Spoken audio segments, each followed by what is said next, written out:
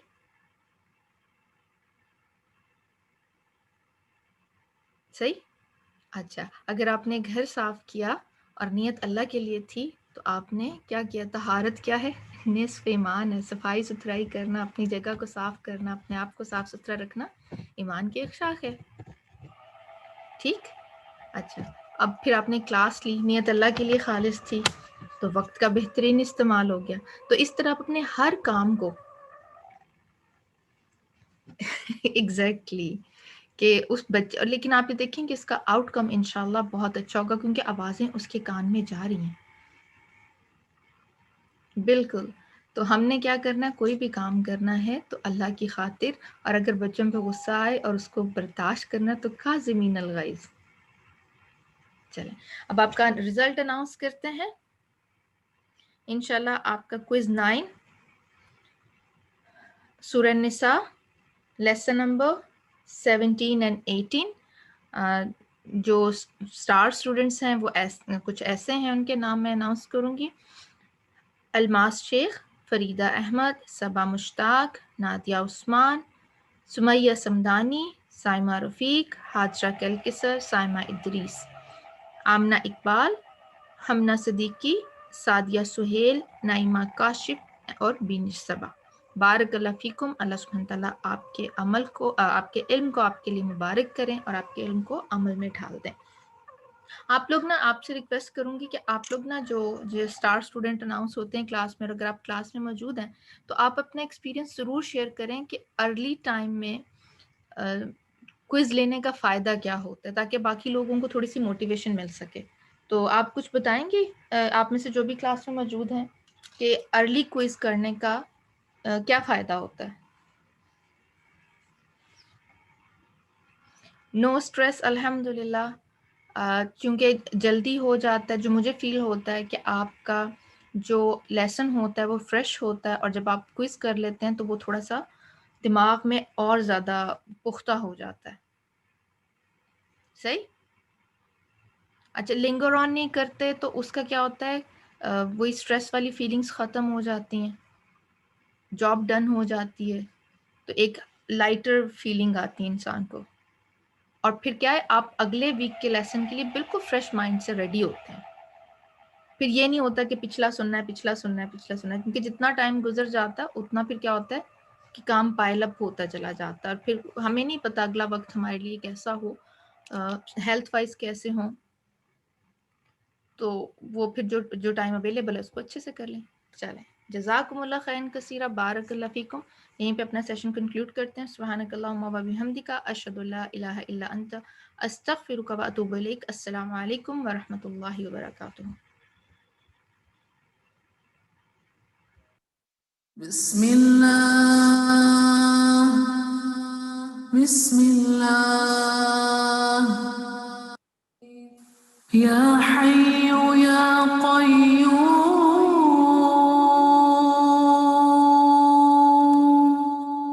برحمتک استغیث